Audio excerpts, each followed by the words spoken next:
For the past year, we have seen a ton of companies perform mass layoffs as our leaders of our country tell us that everything is fine and we are in the greatest economy ever. But just in the tech field alone, okay, only technology companies in 2024, there were over 150,000 people who were laid off. You have Intel topping the charts at 15,000 people laid off in 2024. Tesla comes in at number 2 with 14,000 people laid off in 2024. Google laid off 12,000 people in 2024. Meta laid off 11,000 in 2024.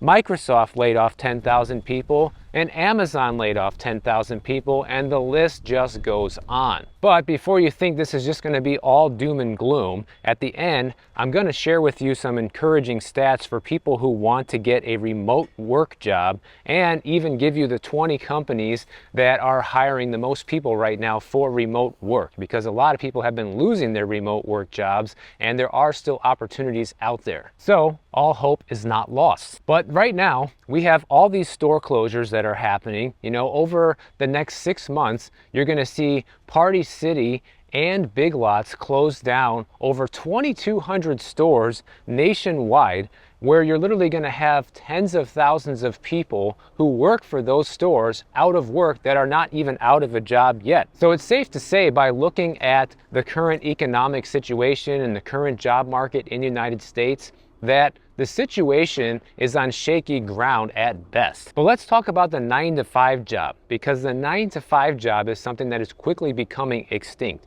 The 9-to-5 was originally created by American labor unions in the 1900s, and before that, it was not uncommon for people to work 80 hours a week plus and not even get overtime pay or any type of benefits, really nothing. But over this past year, we have been lied to so heavily about how many jobs have been created, and by the time all the revisions are in, we are likely to see a situation where there was maybe even no jobs created at all in 2024.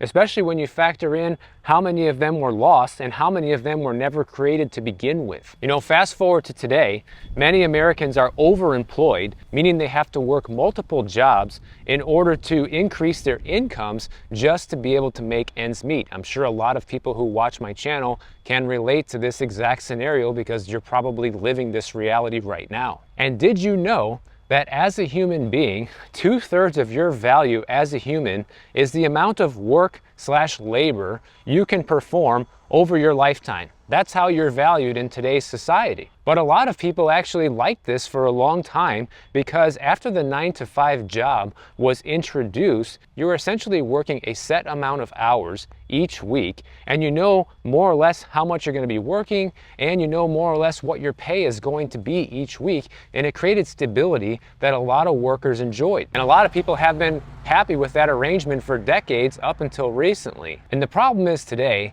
that there's just not a one-size-fits-all approach to the modern labor market. And this is causing some major rifts in the job market, and here are really the two main ones. The first one is that your time no longer equals the same amount of money. For example, back when the 9-to-5 job was introduced, Henry Ford was the first one to really implement this at the Ford Motor Company. His promise was simple. It was, you're going to work 40 hours a week here, and no more, no less. And it's going to be 9-to-5. So the hours are predictable, so is the pay. A lot of people like that. And Ford made such a splash in the labor market that it actually created a situation where a lot of other companies were kind of pressured into the same sort of situation. You know, a modern day reference to this is, you can look at what's happening with the minimum wage laws in places like Washington State and in California. Different fast food restaurants are required to pay $20 an hour minimum wage now, right? But if you're a business that's not paying $20 an hour minimum wage, then you basically have to, even if you're not required to by law, because you're now competing with all the employers who are being forced to do that. And the same thing happened back when the 9-to-5 was introduced. So many companies quickly adopted it in order to make sure all their workers wouldn't quit. And the 9-to-5 schedule worked particularly good for factory jobs and assembly line jobs because basically 1 hour's worth of work was always consistent in terms of the expected output for that 1 hour worth of work, meaning that the employer could expect the same amount of work to be done each and every hour an employee is at work. So it was also a favorable condition for them. It was reliable. They knew they could count on the work getting done as long as the employees were present. But fast forward to today, in 2025, unless you are working in a field like manufacturing or farming or some other type of labor job where the labor can be very consistent in terms of the amount of output that can be made on an hourly basis, then it's much harder to have a consistent level of output in modern day working scenarios due to the nature of the work we do today. Because there's so many different types of jobs that are available now, mostly in some sort of service or technology or nursing field, these jobs don't have a definitive amount of labor that can be performed in a 1 hour period because the tasks change day by day. Even how long it takes to perform certain tasks can change day by day. And so basically the amount of work that any given person can get done on a daily basis has shifted. But despite that, the corporate world is still kind of stuck into this 9-to-5 routine, but they are starting to break away from it, which we'll talk about in a little bit. But the thing is, this dynamic ends up being bad for employees because when you're very busy, then you're expected to work a reasonable amount of unpaid overtime at your job in most cases today, which is obviously going to make people feel resentment towards their boss and their job. And then when things slow down, you're supposed to still show up for a 40-hour work week, even when there might only be half the amount of work to do than there was last week. So there's not a lot of consistency when it comes to work. And this is why more people than ever have been turning towards gig work. In fact, gig work has now outgrown regular work by 500% over this past decade since it's become hugely popular. And the reason why it has gained so much popularity is due to the low barrier of entry, due to how easy it is to get into gig work. Basically, if you have a smartphone and you're an able-bodied person, you can do gig work pretty much starting tomorrow, or at the very latest, maybe next week. You don't have to go through interviews or lengthy application processes, pretty much just a background screening, and that's it, you're in. And from the worker's point of view, this is a tremendous advantage, right? You get to set your own schedule, you get to start working immediately, you get to work the days and hours you want to work, you can also work extra long hours, or you can just not work at all that day.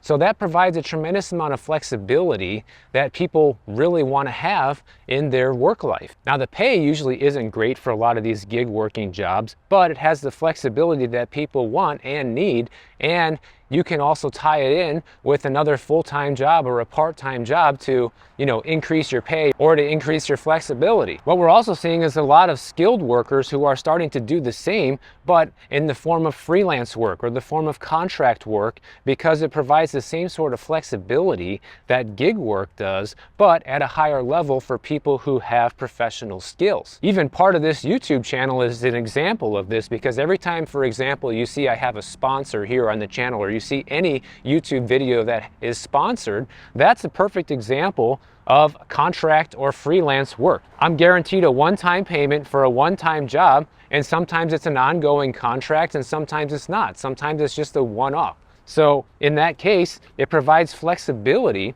for both parties involved, and it saves companies money because you don't have to have somebody on the payroll, so to speak. So I take my money, do the sponsorship. The company doesn't have to have me on their permanent payroll, and it saves them money, and they get the results that they're looking for. You also see a lot of people in the medical field, especially today, starting to work in temporary staffing jobs. This allows them to protect their mental health and work less hours, because when you work in the medical field, especially at a hospital, your hours can be highly unpredictable. And also, let's be honest, going back to the beginning of this video, there's not much incentive for people anymore to even be working a 9-to-5 job. Look at how insecure jobs have become over the past couple of decades. I think job security will quickly become a vocabulary word of the past because it really no longer exists. Job security, might have existed 40, 50 years ago in a meaningful way, but it really hasn't over the past few decades. People have become more and more disposable. Now we have AI starting to make that even more so. And this is a problem that's likely only to get worse, not better. So it actually could be very beneficial for workers as well, now that we have basically started to eliminate the 9-to-5 job and people are starting to do more freelance and contract and gig work, and people can now take more control of how much work they do and how consistent they are with work, not their employer. But there are definitely some drawbacks to this setup, especially for the employee, because right now, this change, moving away from the 9-to-5 job, is actually more beneficial for the employer than the employee or the contract worker. When you're no longer an employee for a company, you lose all of your benefits, right? When you're self-employed, you're in charge of all of your own benefits. You want to have a 401k, you got to start one on your own. You want to have health insurance, you need to start one on your own. Paid time off, no such thing. And here's the other thing, when it comes to health insurance, just a quick side note, guys, it is a lot more expensive to have health insurance as a self-employed individual than if you're getting it through your job. Like, for example, my personal example here, I just had to get my own private health insurance set up again for 2025. And just for me and my wife, just us, we are now paying $1,200 a month for private health insurance. And it's gotten so expensive that it's honestly getting to the point where I'm not sure it's even worth having anymore. Really, the only thing that keeps us paying for it is just, in case of an emergency. Just like people who still have homeowners insurance but have a paid off house, it's kind of the same feeling right now with this. So this is actually very advantageous for businesses, because even though businesses tend to pay contract workers slightly more than employees, they don't have all those back-end expenses like benefits and health insurance and 401k matches and different things that they have to do for their employees. They also don't have to pay unemployment in case they no longer are working there. That's another added benefit.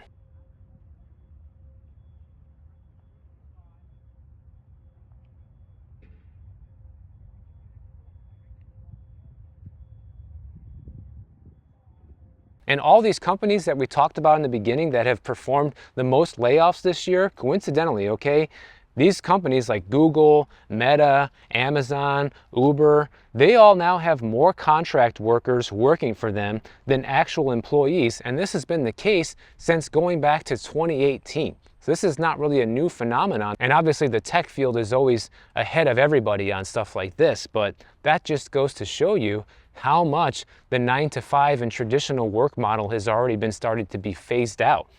And it actually is working out in companies' favor. You can have one of these big tech companies that might need to pay one of the highest skilled coders in the world $10,000 an hour, but maybe they only need them for, 40 hours total. And instead of paying them, millions of dollars a year on a salary basis, they can just pay them a couple $100,000, give them their rate, and be done. So this type of tactic is saving companies a tremendous amount of money. They're only paying for the amount of work they need to be done, and they're saving money on the back end, not paying all the benefits. And this is yet another reason why all of the layoffs that we're seeing right now is not even the full picture of what's going on.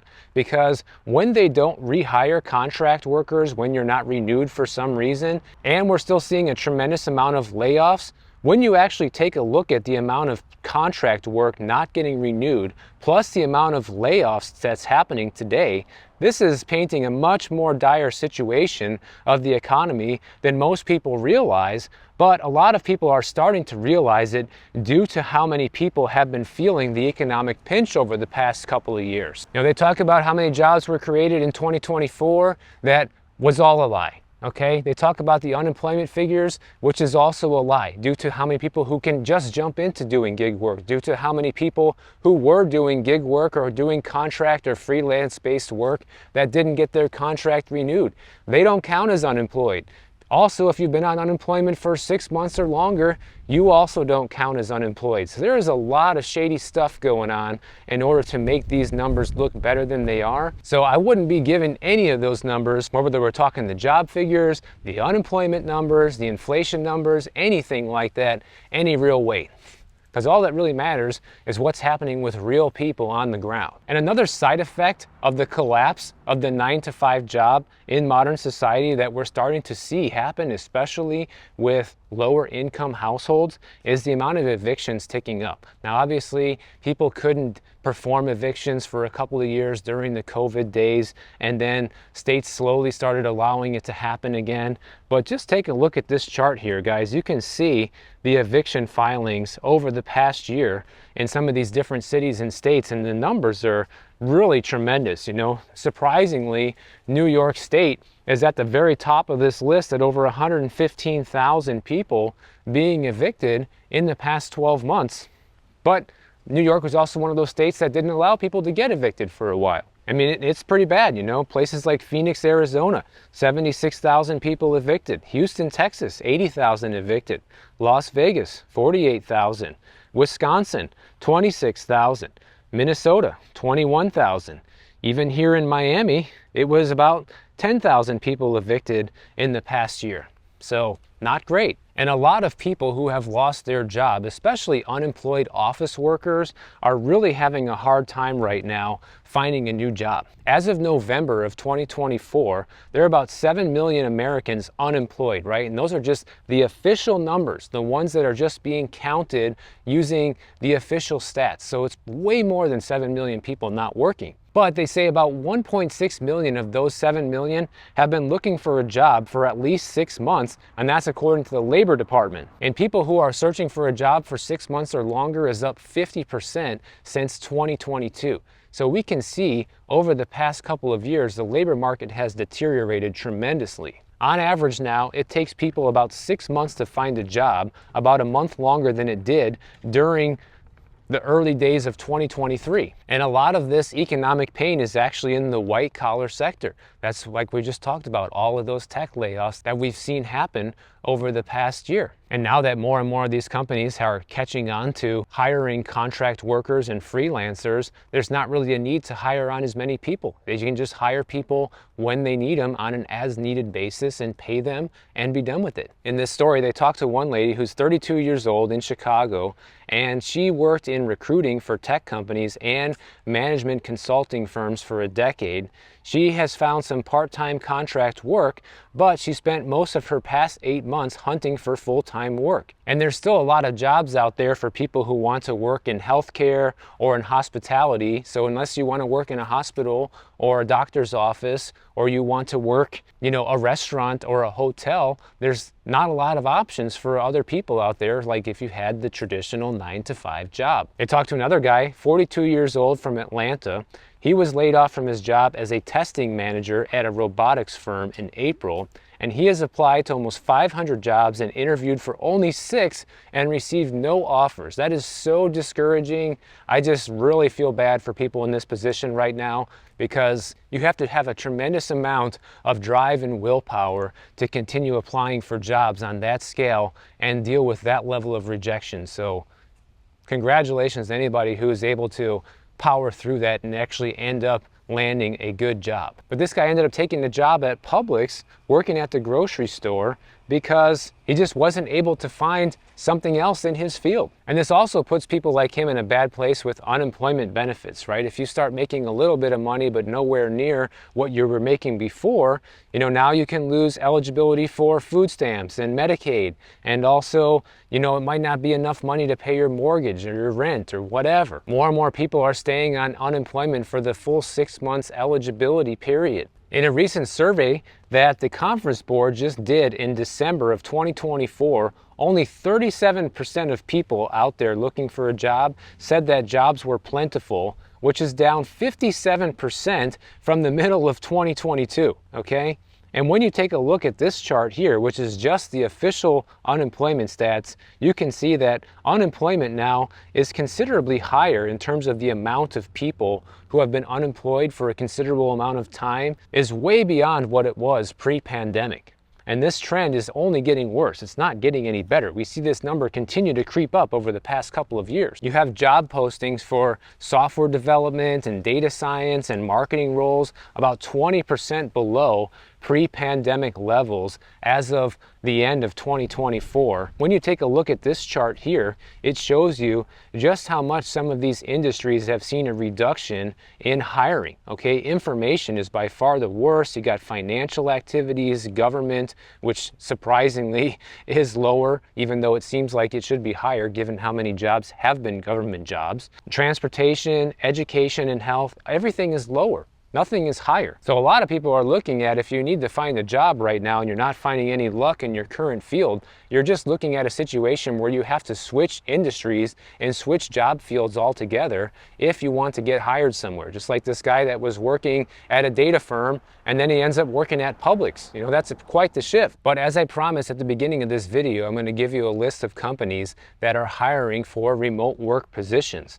And even though the amount of remote work positions has shrunk over the past couple of years, you do have more companies starting to warm up to the idea. So you're starting to see some of these job postings come back. Take a look at this house. This house was listed back in May of 2024. I remember walking past this shortly before my California trip. And since then, they actually raised the price up to $2.65 back in the middle of the summer, thinking that that was going to be a great idea, but realized that no one's buying it, and they've had to cut the price significantly since then. In fact, their recent $200,000 price cut now brings them down to a $2.3 million asking price for this home. Clearly, the real estate market is no longer a seller's market. So according to a company called Flex Jobs, they have seen a 20% increase in the number of remote job listings in 2024 versus 2023. So here's the list of the 20 companies that are hiring the most for remote jobs in 2025. I'll scroll it through the screen so you guys can take a look.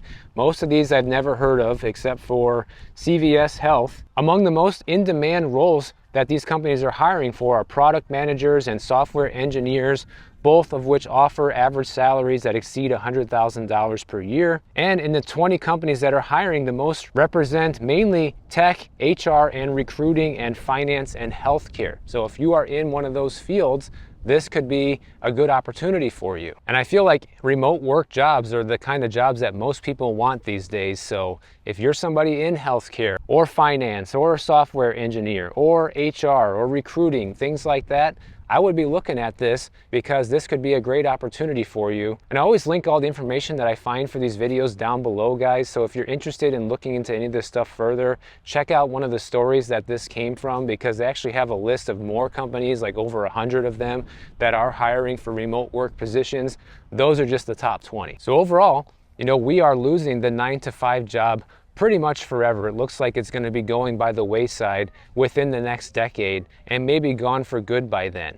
And people are going to have to adapt, and people are going to have to figure out the most sensible solution to keep their income up, to keep their household running. And I think you're going to see a lot of people go back to being somewhat self-employed. You're going to see a lot of people do more freelance and more contract work. And you should embrace it, because it does create a lot of freedom for you, and you may end up being able to earn way more money like this than you ever could as an employee while having freedom. So this can all end up being a very good thing for people who choose to embrace it rather than just sit at home and saying, I was fired and I don't know what to do. So if you enjoyed this video, make sure you subscribe to the channel. And if you don't want to wait for my next video to come out, check out this one on the screen right over here, and I'll see you in the next one.